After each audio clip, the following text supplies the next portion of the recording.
You might have heard the phrase DEI recently. It's the right's new descriptor for Kamala Harris. DEI got us Kamala Harris as a vice president. She is a DEI candidate. She has proven to America why DEI doesn't work. Now, this kind of talk is nothing new for the vice president. Throughout Harris's career, she's been accused of sleeping her way to the top, playing the race card, and lacking qualifications because of her race and gender. She even has her own birther conspiracy theory. But while those attacks might play well on Fox News or Steven Crowder's show, she's like a biracial werewolf. Just I've noticed she started wearing straightening. That kind of overt racism is a bit much for a general election. So instead, right-wingers have taken to spamming their new favorite acronym when talking about Harris. People get mad when you say Harris is the hood ornament of DEI. The only reason Kamala's in the White House is because of the DEI deal Biden cut with Bernie to seal the nomination. She very well might be the first DEI president. Now, even with the euphemism, Republicans know this isn't a winning message. In fact, GOP leadership told lawmakers to stop making race comments about Harris. But even if they stopped calling her a DEI vice president today,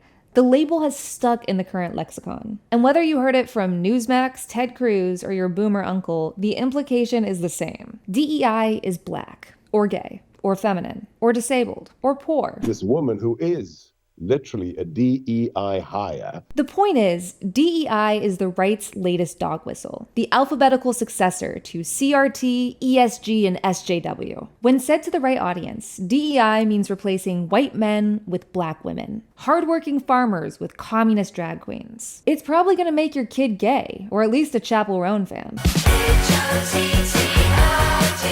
DEI is everything your estranged father is terrified of, but with a corporate-sounding label so he can say it in public. What does that sound like? The witch trials, except they replaced drowning with racial justice. You die by DEI either way. Earlier this month, I talked about how the right would struggle if Kamala Harris ran for president. So this week for Mother Jones, I'm going to dive into what DEI actually is, its real definition, what it means to Republicans, and how it's evolved from previous dog whistles. In reality, DEI stands for diversity, equity, and inclusion. It often refers to inclusion policies, like the ones you'd see at companies or at a school. These can relate to someone's gender, age, sexual orientation, disability status, and a ton of other personal identifiers, i.e. diversity. The goal of this idea is to create an equitable playing field by accounting for institutional discrimination and disadvantage to give everyone the same chance at opportunity. Of course, this would include every person. Affirmative action was one of the first DEI-type policies. Title IX could also fall into this category. So while the term DEI is more recent, the idea is not. Simply put, don't discriminate against someone's race,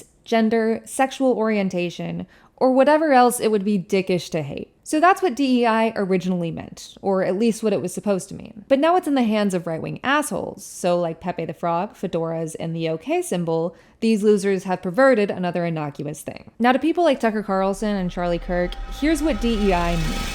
Woke society has prioritized skin color and sexual orientation over actual skills. This means a lot of jobs are being filled by incompetent candidates, who are somehow always prioritized over straight white men. Funny how that works. Oh, you have a black surgeon? Yeah, you'll probably die on the table. A woman is piloting your flight? I mean, I'd be worried. Oh, and if your law school just fell in the rankings, remember, it's the gays' fault. The really convenient part about all of this is you can apply it to anything, for any reason, without any proof, especially the bad stuff. Let's just say, totally hypothetical, a ship crashed into a bridge in a major American city, tragically killing 6 and destroying a major route for highway and maritime traffic. Let's just say that happened. Sure, maybe it was because there was an electrical problem with the boat, so it couldn't stop. But what if we just blamed it on DEI instead? Wouldn't that be so much easier? A train derails. DEI. Crypto bros crash a bank. DEI. Boeing spends years prioritizing profits over passenger safety. DEI. But this tactic is nothing new.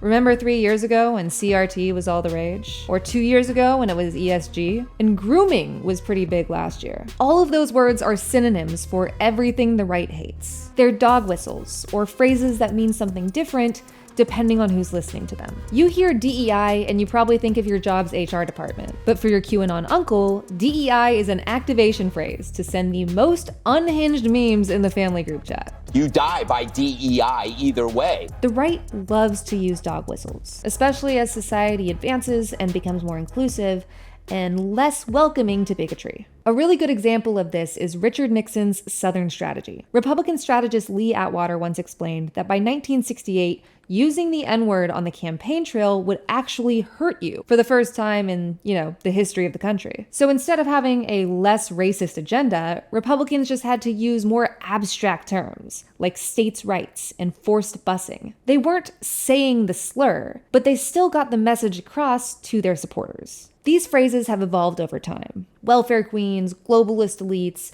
Barack Hussein Obama, but they all evoke the same feeling: a hostility towards an other. And DEI is just the latest addition to this long, shitty trend. Because sure, you can hold 6 elected offices. You can have an entire law career before that. You can even be the Vice President of the United States. But if you just add those 3 little letters, DEI, it is instantly invalidated by the assertion that every single one of your accomplishments is because of how society treats your race and gender, rather than despite it.